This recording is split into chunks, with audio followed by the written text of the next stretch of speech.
Hi, I'm Ashley Coons and I'd like to welcome you back to my channel. In my previous video we talked a lot about different pastes that you can use to create texture in your work, and I'd like to further explore that in this video and also cover a few different ways that you can create texture with things that you might have around your own house.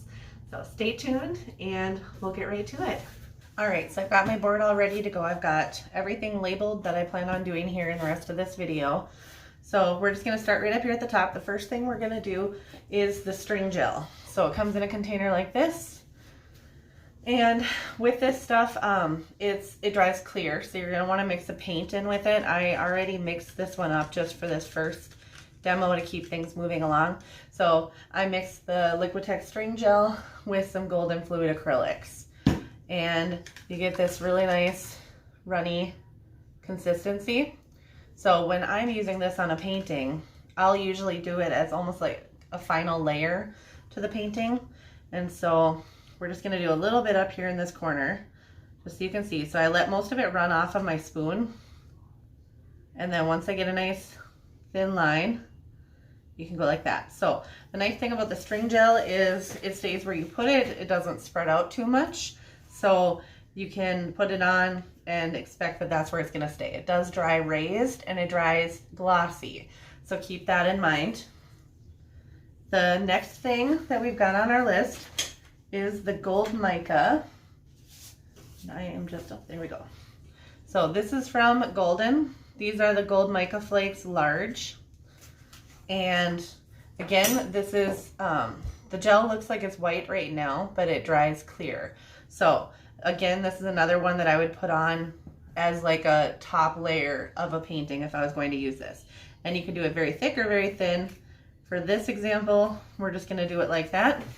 I like these golden mediums because it actually has an example of what it looks like when it's dry, which is right there. So you can see a difference. It's very white on here and you can't really see the shine of the gold flakes, but when you look at the jar here, you can see that it'll dry clear and it'll dry very shiny. And I'm going to get a paper towel so I can wipe off my knife in between each of these. So the next one that we are going to demonstrate is, these are white opaque flakes. And again, this is a white kind of gel. With this, you can mix in color if you like. And I'll try to spread this out here a little bit so you can see hopefully a little bit better. But in there, the white opaque flakes really look like crushed up eggshells. So I don't know if you can see that in the video. I'm hoping it's coming through. But with this one here, we'll just add in a little bit of, this is an acrylic ink. So we're just going to mix a little bit of red in with this one. And use my knife here again. So I didn't use a lot of the ink, and the ink itself dries kind of translucent. So this will probably be just like a very clear red once it's dry. So I'll put that on my board. And once I'm all done with all of these and they dry, I'll also post a picture of what they look like once they're dry on this video. So you'll be able to see that. The next one is Liquitex blended fibers. So this one, when it dries, it kind of feels like you're touching like a textile or a fabric. So it's hard to see again in the video, but there's little tiny fibers actually mixed in with this paste. So we will mix in a little color with it too. So for this one, I'm going to use just a little bit of gold paint, and this is just golden fluid acrylics. So I'll mix in a little gold with it. I think I picked up a little bit of the red from previously, or I guess it's kind of pink. So now I'm just going to scrape that up off of it, and we'll lay that down on here. So with any of these, you can go as thick or as thin as you want. For these examples, I'm trying to do an area where it's like thicker, but then also an area where it's thinner, so that you can see what it looks like if you don't apply it as generously. All right, we got one row down. We're doing pretty good. The next one is the Liquitex Black Lava. It looks like this. Again, this is mixed in with a gel, so right now it looks very black and white, the color of it, but when it dries, it'll actually dry with these little black speckles and it'll be clear and glossy. So we'll put a little of that on.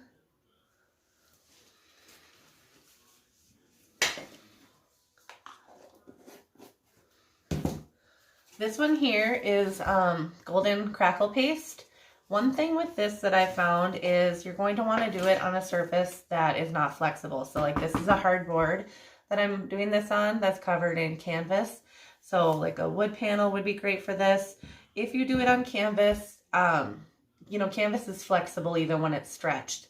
So first of all, there's a little weight to the product, not much, but that could cause some bowing in your canvas. But also, because this is a crackle paste, on a flexible surface, it could actually crack off of your painting. So you'd want to seal it with something. So you could use like a gloss varnish or a matte varnish or something if you want to have matte. But when I use this, I usually apply it pretty generously in order to get that crackle effect. You'll get much deeper ridges if you apply it generously. If you go very thin, you might get very, very tiny cracks in it. But for me, I like the effect of the crackle once it's on there thick. So, and this, I believe you can mix in pigments too. You can mix in some acrylic paints with it. For this example, I decided not to, but the next one we have on our list is glass beads. So it's hard to read on this because I've used this quite a bit and it got it pretty messy, but this is the Liquitex glass beads. Again, we have the clear gel that's white and opaque right now. But in this, there are all these little tiny glass beads that reflect light really nicely. We're going to use the other side of this container, and I'm going to mix this one here with a color too. So we are going to use some golden fluorescent chartreuse. That's a really pretty color. So it's kind of like a neon yellow here, or a neon yellowy green. All right, and we'll put that on here. And with these, if you want to make like little peaks in them, just set your palette knife down on it and pull it back up, and then you get these nice stiff peaks to your texture medium. And you can do that with any of these except for probably the string gel. I wouldn't do it with the string gel because the point of that is to have it dry the way that you lay it down. All right, we're going into this big container here. So this one, it's almost gone, but this is the Liquitex Gloss Super Heavy Gel. And I used a lot of this on a certain project. I don't use this one very often just because it is so glossy, and most of the time I want a matte finish on my pieces. So this is white right here, but again, it's going to dry clear. So we'll just set some down there. Continue to wipe that off. And then for this one, I am going to mix in a heavy body. So this particular gloss here is really nice if you want to create a ton of texture. I've done it before as like a finishing coat on a painting. So like say I've used the crackle paste and I need to find a way to seal it. I've used this before to seal off crackle paste. So I'm just using some Liquitex heavy body paint here. This is a really pretty red, and I'll mix that in. And if it turns a little bit pink in there, don't be alarmed because again, this is going to dry clear. So just, it looks a little pink sometimes when you mix it up just because the base looks white at the moment, but it will dry clear and yeah, the color will shine through nice. So no, this won't dry clear now. I should clarify a little bit. The paint I'm using is pretty opaque, so this is just gonna dry really shiny. So we've got that on there. All right, second row or third row. So on this one, we are going to do the flexible modeling paste. So this is another, I have it in a gallon because I use so much of it. This I use, you can use this to create really, really deep texture. Thing to keep in mind is it does dry very, very heavy. So if you're using it on a large canvas, it might make your canvas bow a little bit.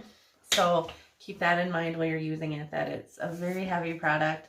And if you get it on your hands or your skin, it dries your hands out like no other. So be very careful with that.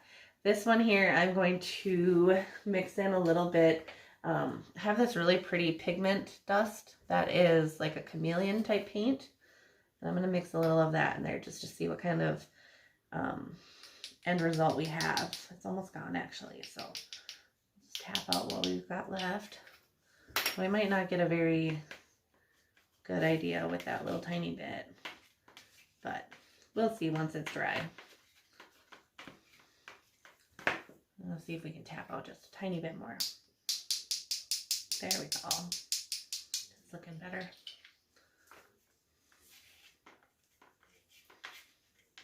So I'm just mixing that in, and then we'll pick some up and just put it down.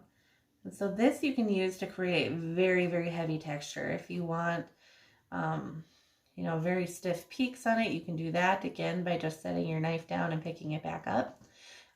You can do it really smooth. I have done a little bit of both on this one, so I'm going to just wipe this off on the edge of the board here.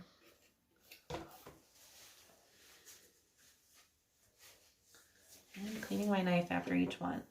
So this next one, because I think it's fun to experiment. So with this next one, I am going to use the flexible modeling paste once again. I'm just going to take some of that. And then this one says this modeling paste with sand. So I've got some sand from, I don't know, I think a decorative candle holder that I've had around my house. It's actually like a pretty rough, coarse sand. It's not very fine. So I'm going to use that and I'm going to mix it right in with that modeling paste, like so. And you can hear it. It's very gritty. Sounds kind of cool, actually. So with this, you're going to get just a really bumpy, rough surface. I'm going to mix a little bit of this purple ink in with it. Oh, I guess my dropper's not picking up that ink. Shake it a bit. I think it's settled.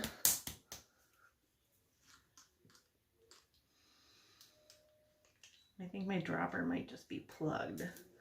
So, wish me luck here, guys. Okay, cool. It only got a little messy. Not that it matters. I mean, my hands are pretty painted right now. So we're just mixing in that purple ink with the sand and the flexible modeling paste. So they make other modeling paste too. Some of them are just like heavy modeling paste, I guess. And that's more designed for a very solid, structurally sound surface. So that would be like if you were putting it on like a wood panel or something. For the flexible stuff, you'll want to use that if you're using it on canvas. So I love the sound of this. Just listen.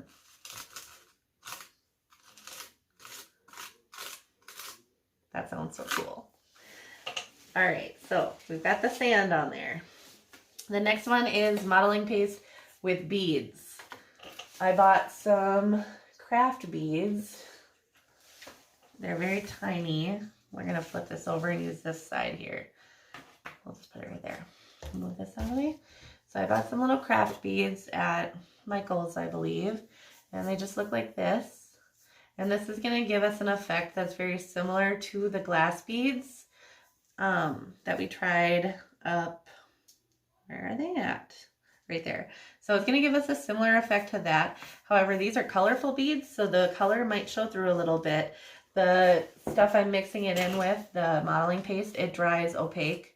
So you'll be able to see these turquoise beads in it, but it'll be on like a white base.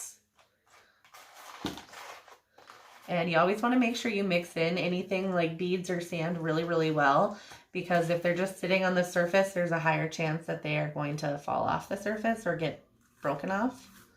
So you want to make sure that they're completely covered with the medium that you're using. And this one makes kind of a cool sound too, so I'll be quiet for a minute.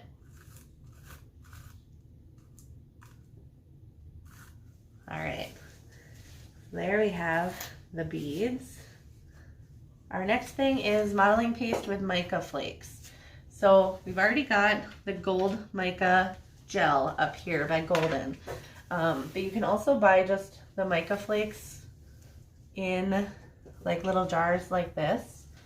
So the golden one is in a gel form. This, we're gonna try out mica flakes in the paste form. So this is gonna be like the white opaque with the gold flakes in there. So it's gonna give us a different effect than what the golden one has.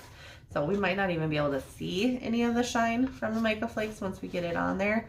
We'll just have to see. Art is all about experimenting. So try things that are different and find what works for you for sure. So I'm gonna kind of spread this a little bit flatter just in hopes that we do get some of the shine from those mica pieces. I wonder, maybe on part of it too, we should just sprinkle a little bit on and maybe pat it in so that they're secured. So let's try that too.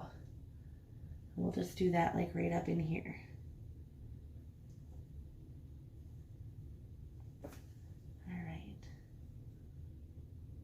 So that would work too if you did it like that.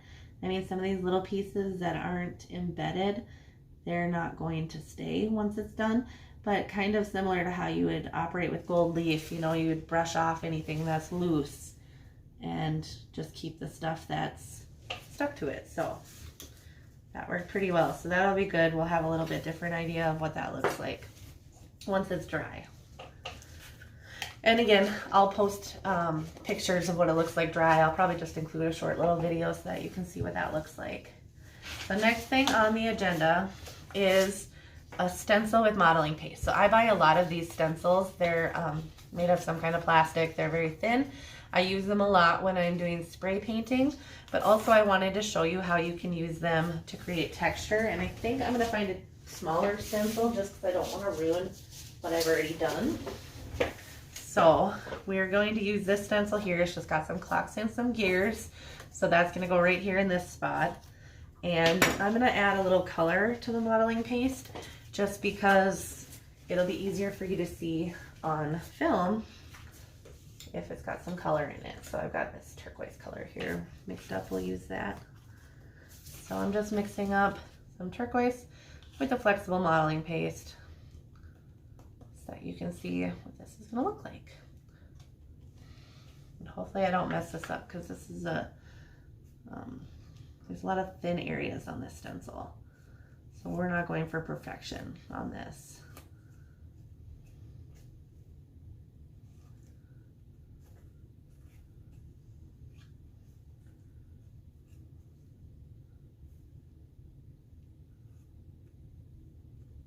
Okay, so once you get that on, you can peel your stencil up and then you have your design left on your canvas. So that actually turned out better than I had thought it was going to, so that makes me happy. Our next one is a toothbrush. So I find a lot of random things around my house that I use when I'm painting, and just so I can create texture and different effects. For this one, I am going to put a glove on just because I will get extremely messy if I don't. So this is just an old toothbrush. I only use it for painting, nothing else. Don't ever use the toothbrush in your mouth after you've used it on acrylic paints because a lot of your paints are toxic. So I'm going to use, you're going to want to use something that is runny. So for this one, I'm going to actually just use this ink that I have sitting here. So I just dip my brush in. If you're using acrylic paints, you can thin them down with some water or something, but then I hold it like so and splatter. So the closer you get, the bigger up your the bigger your splatters are going to be. Further away, the smaller they'll be. So, and another thing to know is all of these are intermixable mediums.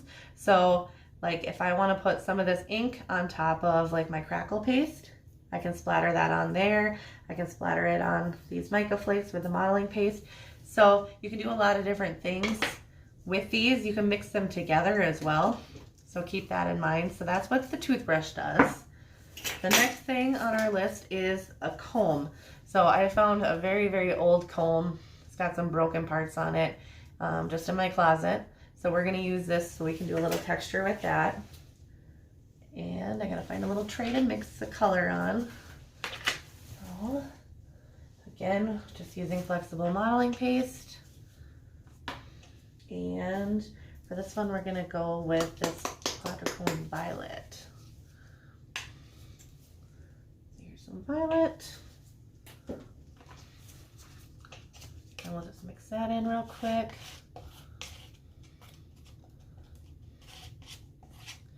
All right, so I'm gonna scrape it up with my palette knife. I am gonna just put a layer of it down on here. And I'm gonna bring it up. So I wanna make sure that there's a little bit of, like I want there to be some good texture in that one. So now another fun thing you can do with something like this is, like I've got this comb here that I'm using. So now I'm gonna just take some of this fluid acrylics, and the part of the comb I'm gonna use, I'm gonna put some of these fluid acrylics on the comb teeth so that when I run it through the paint, we'll do it this way. Try not to mess up everything else I've done. Well, it didn't work as well as I'd hoped in the beginning, but this gives you a little idea of what that texture looks like once you've got it on there. So that is something you can do with a comb. So just look around your house, find all kinds of weird things and try them out. My favorite thing that I've used over the years is a pizza cutter. And this is actually the second one I've had because the first one I used it so much that the wheel wouldn't turn anymore. It got too gummed up. So with this, I'm gonna find a dark fluid paint. So it looks like I've got this turquoise color here. Turquoise seems to be the theme of the day. And I'm gonna put it just down on my tablecloth here. I like to use these plastic tablecloths because I can use them for a long time before they go bad, like before they get holes and stuff in them. And a lot of times I can just peel off my layers of paint. So I use these as like my painting palette most of the time. So I'm gonna just take my pizza cutter and just kind of roll it through that fluid paint that I have. And then you can use it to create very straight lines on your canvas if you want. The slower you go, the more it's gonna deposit color. And we're gonna try to do a curved line there so you can get an idea of what that looks like. But so if you run out of paint, then just roll it through, get some more. And that's what I use a pizza cutter for. Next thing on our list is sheetrock tape. And I was trying to prepare in advance and I didn't do a good job because I didn't have my scissors handy. But let me just cut some of this off. Okay, so this I bought at a Restore store. You can buy it at a hardware store as well. It is sticky on one side and then not sticky on the other. So this stuff you can buy, you can get it at like Menards or Home Depot or whatever you've got. But so I just cut off a little piece like that. Sometimes I like it to have like more of a frayed effect. And so you can easily pull out these threads to get what looks almost like teeth of a comb. And it's a little bit flexible so you can shape it in ways that you want. So I don't know if you can see this very well, but you can see I moved it around a little bit in there. So for this one, you would set it on your canvas or whatever you're working on. I'm gonna do just like this because I want to have some of that different size squares in there. So you want to press it down really well to make sure that it is all adhered to your canvas, and you can do this on any layer of your canvas, so it doesn't have to be like the very first layer or anything like that, or the last one. I like to do it more towards the end just because then it shows up better. Then I'm just using some heavy body acrylic paint. You can use like a modeling paste too with this, or a gloss gel if you want it to be even more textured. For this, I don't need that much texture, so I'm gonna just pick up my color that I put down, and then you can just rub it on. You can also use a sponge to apply this, or you can put it on with a brush. I like to use, we picked up some turquoise in there. I like to use my palette knife just because then I can get a good amount of it on there. Went over the lines. I want to get it down here too. So I'm going to leave that for just a couple minutes as we go on to the next couple of things, and then we'll take it off before we're done with the video here. So I'm just going to keep my glove on too since I've already got it on. So the next thing I've got here is, these are paint skins. So when I mentioned earlier that I'll pull up the paint that's stuck to my canvas, that is what I end up getting. So I've just got piles and piles. I keep them all in a bucket of paint skin, which is basically just dried acrylic paint. And so I'm going to take this piece right here, and you can cut it with a scissor or a knife. I don't have a scissor handy, so I'm using this blade and hoping I don't cut any fingers off. So this is a paint skin. It's flexible. To apply these, you can use a variety of things. For this example here, I am going to just use some gloss gel, but like you can use like varnish. That would work to adhere it to the canvas. Golden has a wide range of like fluid materials that you can use. You can use pouring medium, whatever you want. So this is just some of the gloss gel, and we'll just put it down, and we're going to just press this skin into what I just put down. Now, when I do skins, I seal them once they are dry because you want to make sure that it's not going to fall off. And I'm actually just going to cover it really well right now with this gloss gel and hope that it does enough for sealing it. So we'll cover that. So you can see the gloss gel made the colors way less bright. Again, it's going to dry clear and it's going to dry shiny. So you don't have to worry about losing those colors. All right. The next thing I have on the list, it says massager. And I'll show you what that looks like in just a second here. I'm going to pick up some more of this gloss gel right there. And I'm going to use the color I've already got sitting here because it's easy. And this video is probably already getting to be too long. So I've got the gloss gel mixed in really well with the paint that I had sitting here on the table. So I'm just going to scoop it up with my palette knife. And then I'm going to put it right here. All right, and so I bought this at the dollar store or Dollar General, Dollar Tree, I don't remember which one. But so it's just this little like personal massager, and it's got all these little nubs on it. And so with this, you can make like kind of a bumpy circle texture on your surface. So we're gonna put a little bit of gold. We're gonna roll it through gold in hopes that it will show up way better when we start rolling it on our canvas. So let's make sure all those little nubs have some on it. And then we're just gonna go like this and roll. So you can see it got a little messy right in there because it was kind of thick, the paint was, but that's okay. It'll work. All right, next thing is the squeegee. So a lot of artists use like just a squeegee, basically what you'd use to like clean your windows, to add extra layers of paint, but also to take some of those layers away to create kind of a texture in them. So we are going to use this color. This is called Muted Pink. I'm going to put it down here because I need a new place to grab stuff. So I'm going to use my squeegee, pick some up. So you can see I've got it there on my squeegee. And I'm going to try to do this left-handed because I'm running out of space that way. But so you can use the squeegee to put it on kind of heavy or to do it very thick. Okay, and I just did like a circular motion. I'm going to hit it down again and try to get some more of that paint up.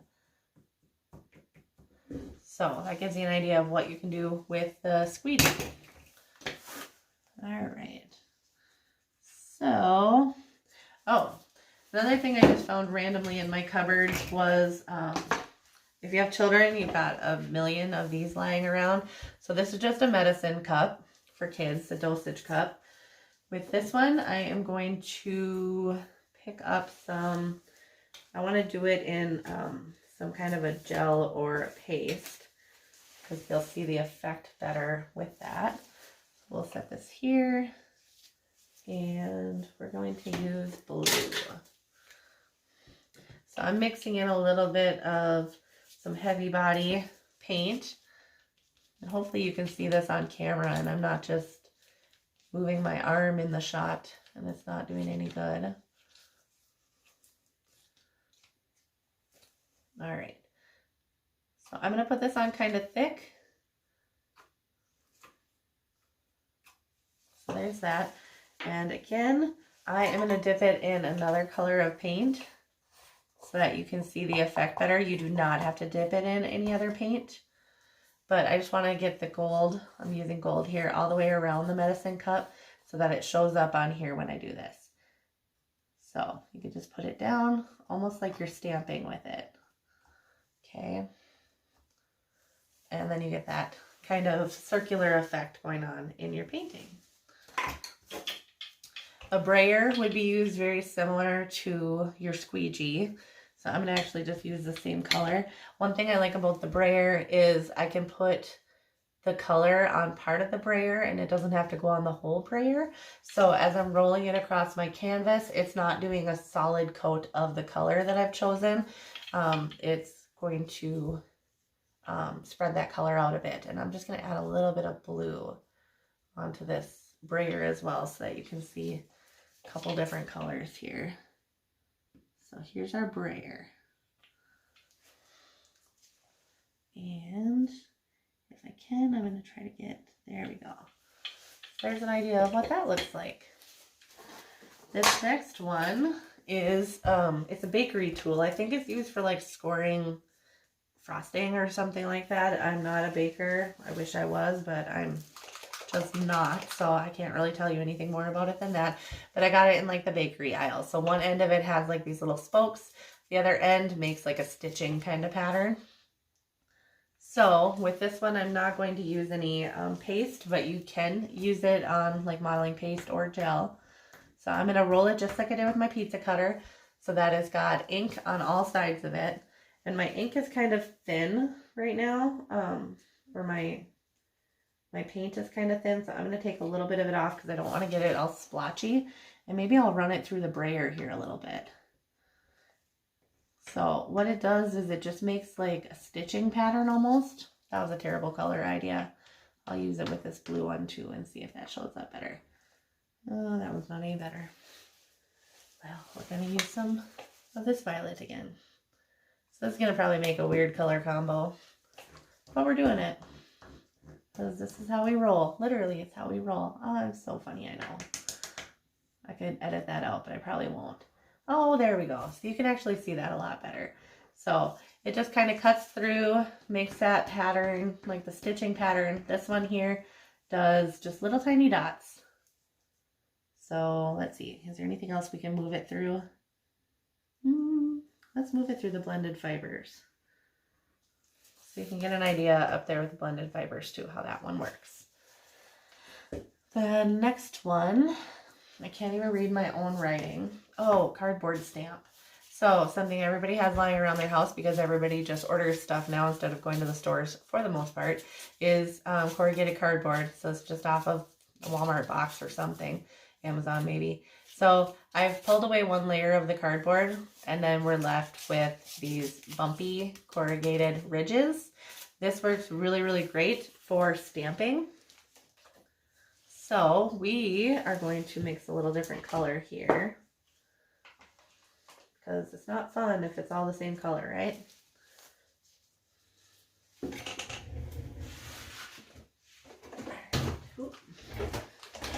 darker color here. So there's two ways you can use the cardboard as a stamping tool. You can put the paint down and then stamp it in, maybe with another color or something, or you can just paint directly on the cardboard and use it that way. So for this video, I am going to try both ways here. So this one is going to be the one we're going to stamp it into the color, and then this other area we are going to do a different blue.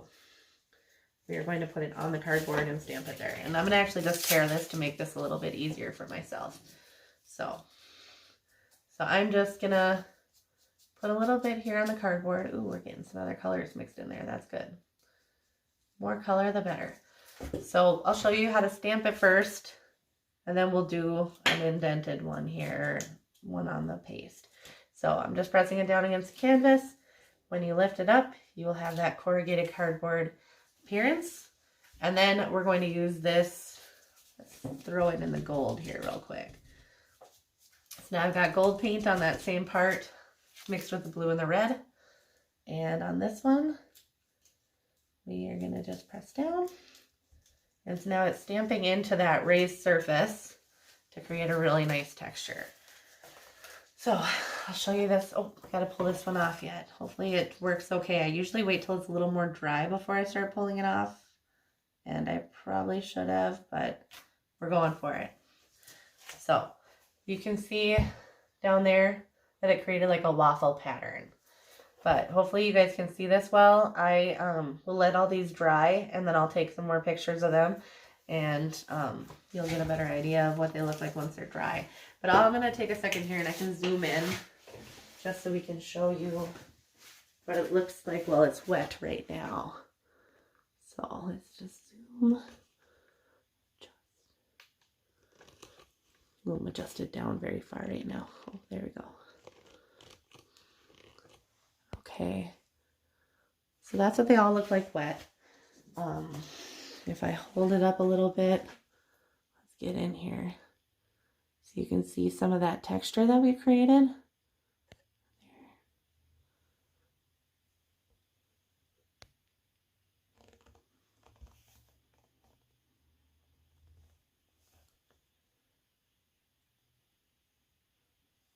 All right, so we are gonna let this dry and then I'll finish editing the video and I'll include what they look like when they're dry. But thank you very much for tuning in and I'll talk to you shortly.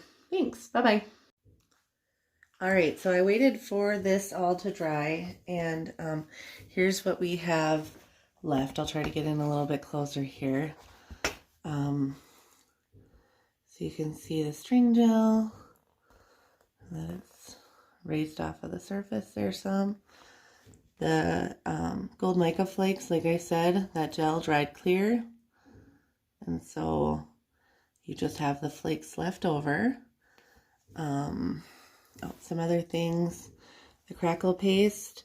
I'm going to actually show you, so you can see it right there, that it's got some cracks in it. So what I'll do with this, like if it was on a painting, the first thing I would do is I'm going to spritz it just with a little bit of water. And I'm sorry that my shadow keeps getting in the way here. So I get it just a little bit wet. Make sure we're zoomed in here before I do this.